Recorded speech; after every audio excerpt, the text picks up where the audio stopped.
Something that we get asked fairly often, once you've tried FODZYME for a while, once you've been using it fairly consistently, is how do I use it when I'm eating lots of small bites of food that are all a little bit different? Maybe they have different triggers, different sizes, different shapes, things like that. So for example, people want to know how to use FODZYME when they eat appetizers at a wedding, or they go to a restaurant and they want to do like an appetizer, entree, dessert, or tapas or dim sum, or they go to a buffet. It's really exciting. So one way to do it is, so I bought a lot of food. I bought a bunch of takeout. And so I have veggie dumplings that have broccoli and cabbage.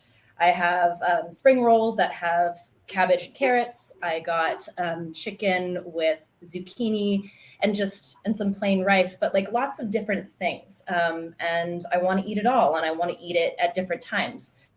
So since I'm at home, I have a home kit, but what I would do is I would concentrate a little bit of FODZYME on the thing that you want to eat first. And then I'd probably stick a little bit more on the thing you want to eat second and third, and really just kind of spread it out. So one, I make sure I get it on the first bite, but it's also kind of all throughout the meal. And then, I might mix it together, and it doesn't really have too much of a taste, especially when it's like kind of savory.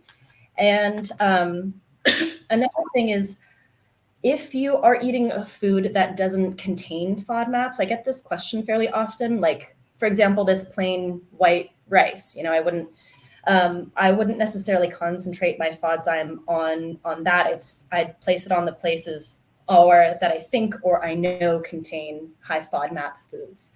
So I would spread it out like this. And then if I was enjoying myself, I was at a restaurant, or I was just taking a while, maybe 30 minutes or more, I might dose up a little bit, especially when I know I'm stacking a decent amount of triggers and things like that. I might apply a second dose. If you take a while to eat and you're enjoying yourself, it's perfectly fine to dose up to make sure you have enough. So I'm going to start with my veggie dumpling, and I will pass it along to Jocelyn.